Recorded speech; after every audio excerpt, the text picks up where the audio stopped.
దేవునికి మహిమ కలుగును గాక. అందరూ కూడా బాగున్నారండి. గడిచిన దినములన్నీ ఆయన రెక్కల చాటును మనందరినీ కూడా భద్రపరిచి ఈరోజు ఈ యొక్క ఆదివారపు దినాన ఉదయకాల సమయంలో మనమందరము కూడా ఏక మనసుతో ఆయన నామాన్ని స్తుతించడానికి, ఆయన నామాన్ని కీర్తించడానికి, సంతోషంగా దేవుని సన్నిధిలో మనము ఆత్మీయ వాక్యపు పలుకులను వినడానికి దేవుడు మనకు చూపిన గొప్ప కృపకే మహిమ ఘనత ప్రభావములు మన యేసుక్రీస్తు వారికి మాత్రమే చెల్లునుగాక. ఆమేన్. ప్రభునందు దేవుని బిడ్డలారా, దేవుని చేత బహుగా దీవించబడుతున్న దేవుని పిల్లలైన వారులారా, ఈరోజు కొద్ది నిమిషాలు దేవుని యొక్క మాటలు, దేవుని యొక్క వాక్యపు పలుకులు మనమందరం కూడా శ్రద్ధగా విందాం. వినే ముందు చిన్న ప్రార్థన చేసుకుందాం. అందరూ కూడా తలలు వంచి ప్రార్థనలో ఏకీభవించండి.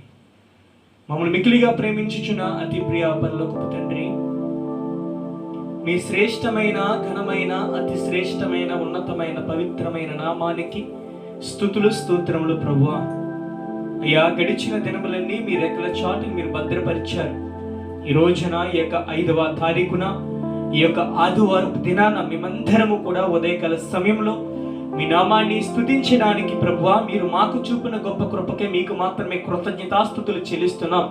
ఈ రోజు బిడ్డలైన వారికి వారి యొక్క ఆత్మీయ జీవిత ఎదుగుదలకు కావలసిన ఆత్మీయ వాక్యపు పలుకులను మీరు అందించమని ప్రార్థన చేస్తున్నాం ప్రభువా.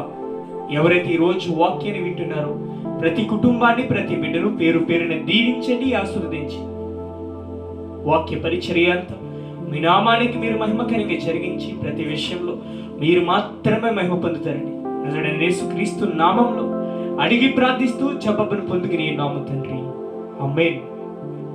ప్రభువునందు దేవుని బిడ్డలారా, మానవ జీవితంలో, మానవ బ్రతుకులో ప్రతి ఒక్కరికి కూడా అంతిమ గమ్యం అనేది ఒకటి ఉంది. అనగా ప్రతి ఒక్కరికి కూడా మరణం అనేది ఉంది. ఈ లోకంలో మనం ఎంత సంపాదించినా, ఈ లోకంలో మనకి ఎన్ని పేరు ప్రఖ్యాతులు ఉన్నా,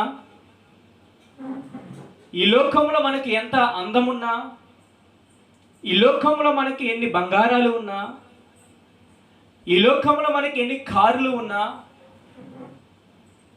ఈ లోకంలో మనకి ఎన్ని ఆస్తిపాస్తులు ఉన్నా, ఏది కూడా మనతో రాదు ప్రియా దేవుని బిడ్డలారా. లేదండి నాకున్న ఆస్తి నన్ను కాపాడుతుంది, లేదండి నాకున్న డబ్బు నన్ను కాపాడుతుంది, నాకున్న బంగారం నన్ను కాపాడుతుంది, నాకున్న రక్త సంబంధులు నన్ను కాపాడుతారు, నా అనుకున్న వాళ్ళు నాకు తోడుగా ఉన్నారు చాలు అనే వాళ్ళు ఈ లోకంలో ఎవరు కూడా లేరు. ప్రతి ఒక్కరికి కూడా మరణం అనేది ఉంది ప్రియా దేవుని బిడ్డలారా. కీర్తనల గ్రంథము 89వ అధ్యాయము 48వ వచనాన్ని మనం గమనించినట్లయితే, కీర్తనల గ్రంథము 89వ అధ్యాయము 48వ వచనాన్ని మనం గమనించినట్లయితే, మరణమును చూడక బ్రతుకు నరుడెవడు, మరణమును చూడక బ్రతుకు నరుడెవడు. ఎవరును కూడా లేరు. ఈ లోకంలో మనం ఎన్ని సంవత్సరాలు బ్రతికినా,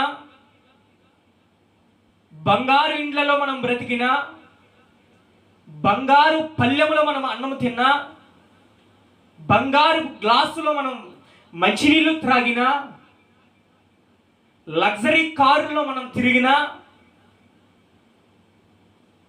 పేరు కోసం ప్రఖ్యాత కోసం మనం నివసించినా, మనకి ఎన్ని ఉన్నా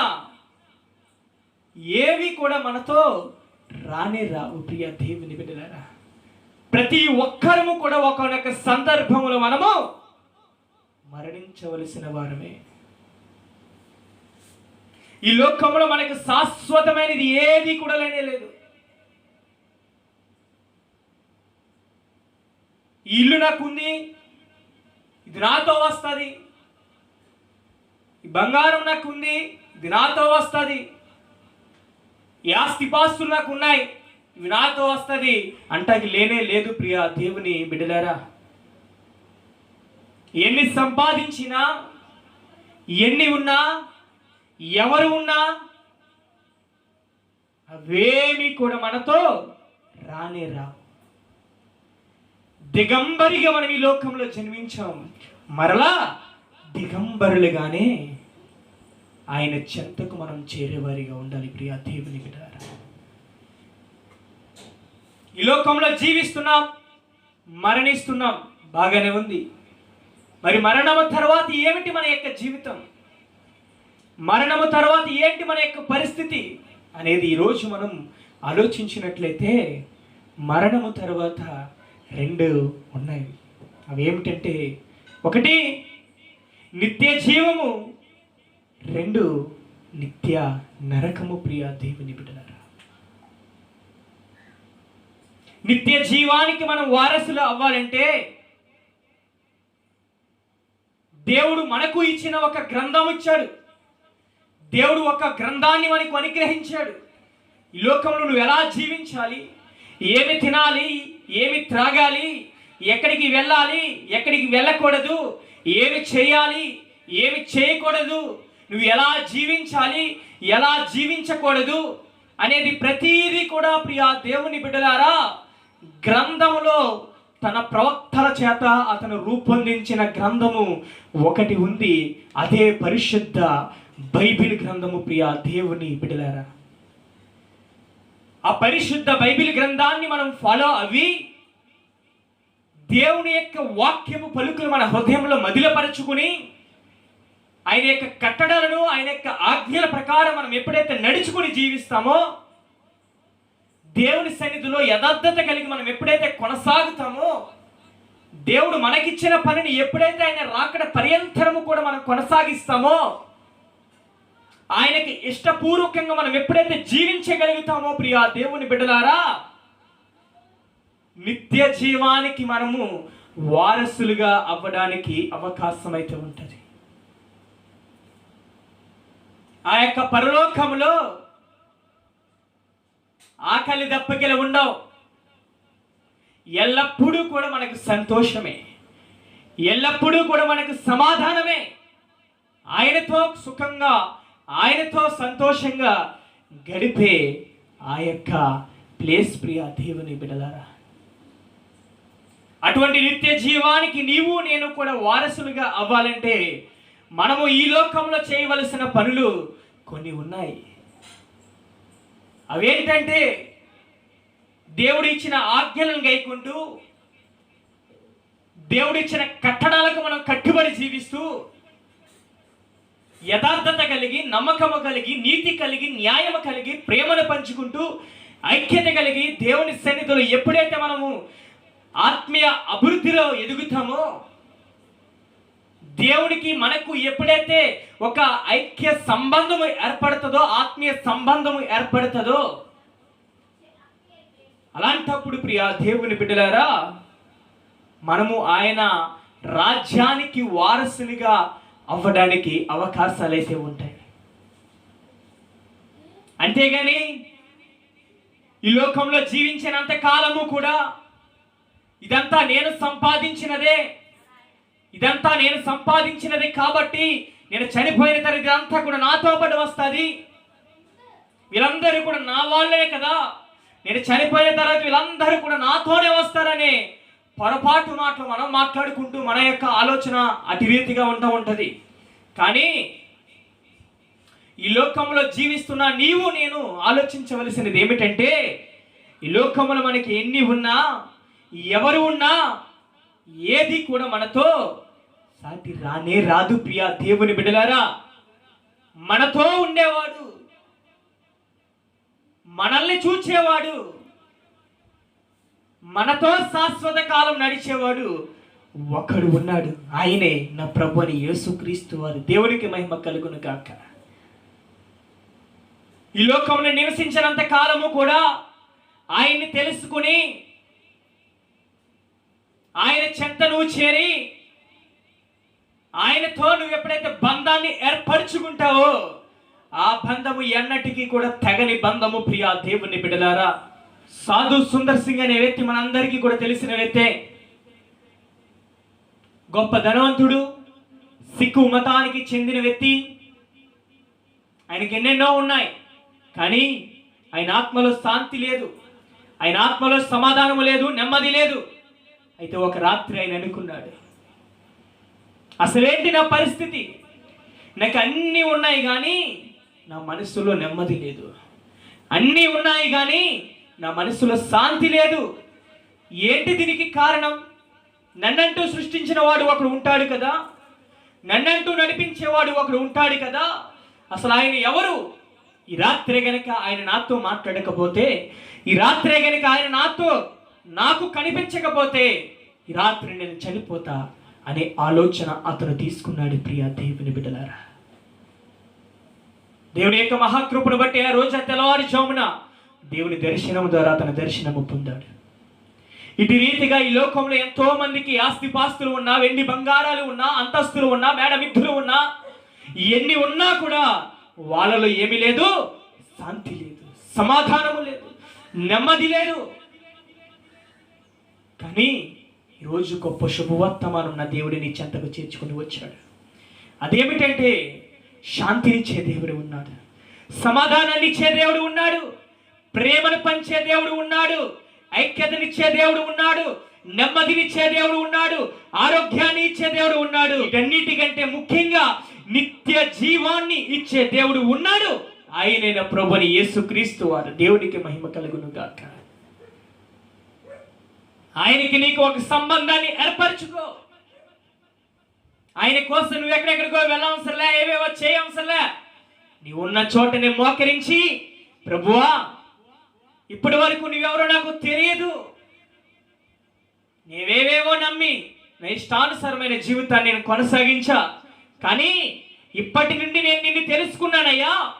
నీవు నిజమైన దేవుడు అంట కదా, ఈ లోకాన్ని సృష్టించిన సర్వశక్తి గల దేవుడు అంట కదా, ఈ లోకంలో నీకు అసాధ్యమైనది ఏది కూడా లేదంటే కదా, సమాధానాన్ని ఇచ్చే దేవుడు అంట, శాంతినిచ్చే దేవుడు అంట, నెమ్మదినిచ్చే దేవుడు అంట, వీటన్నిటికంటే ముఖ్యంగా నిత్య జీవాన్ని ఇచ్చే దేవుడు అంట కదా. అయ్యా నీ చెంతగా నన్ను చేర్చుకుంటావా? నీ ప్రేమలో బద్ధుడనయ్యేటట్లు నన్ను నువ్వు చేర్చుకుంటావా అనేటట్లు నువ్వు ఎప్పుడైతే ఆయనతో నువ్వు సత్య సంబంధాన్ని ఏర్పరచుకుంటావో, ఈ లోక జీవితం ముగిసిన తర్వాత నిన్న నిత్య జీవానికి దేవుడి నిన్ను వారసునిగా చేయడానికి అవకాశాలు అయితే ఉంటాయి. ప్రియ దేవుని బిడ్డలారా, ఈ భూమి నుండి దివికి నువ్వు చేరాలంటే దేవుని యొక్క ఆజ్ఞలను, దేవుని యొక్క కట్టడలకు కట్టుబడి మనము జీవించాలి. ప్రియ దేవుని బిడ్డలారా, దేవుని యొక్క వాక్యం అనే మార్గంలో మనం నడిచేవారిగా ఉండాలి. రెండవదిగా మనం గమనించినట్లయితే నిత్య నరకము. ఎవరైతే దేవునికి వ్యతిరేకంగా, పరిశుద్ధ గ్రంథానికి వ్యతిరేకంగా, దేవుని యొక్క ఆజ్ఞలకు వ్యతిరేకంగా, దేవుని యొక్క కట్టడాలకి వ్యతిరేకంగా, ఎవరైతే దేవుని యొక్క బిడలకు వ్యతిరేకంగా, దేవుని యొక్క మాటలకు వ్యతిరేకంగా జీవిస్తారో వాళ్ళందరూ కూడా ప్రియ దేవుని బిడ్డలారా నిత్య నరకానికి వారసులు అవుతారు. మనం నిత్య నరకంలో చేరేవారిగా ఉండకూడదు. మనతో పాటు మన కుటుంబ సభ్యులందరూ కూడా దేవుని చెంతకు చేరేవారిగా ఉండాలి. నిత్య రాజ్యంలో వారసత్వాన్ని మనం పొందుకునే వారిగా ఉండాలి. ఒకసారి ఆలోచించాలి ప్రియ దేవుని బిడ్డలారా, ఈ లోకంలో పుట్టాము, ఏదో బ్రతుకుతున్నాము, ఏదో తింటున్నాము, త్రాగుతున్నాము, జీవిస్తున్నాములే అన్నదే మన జీవితం కాదు.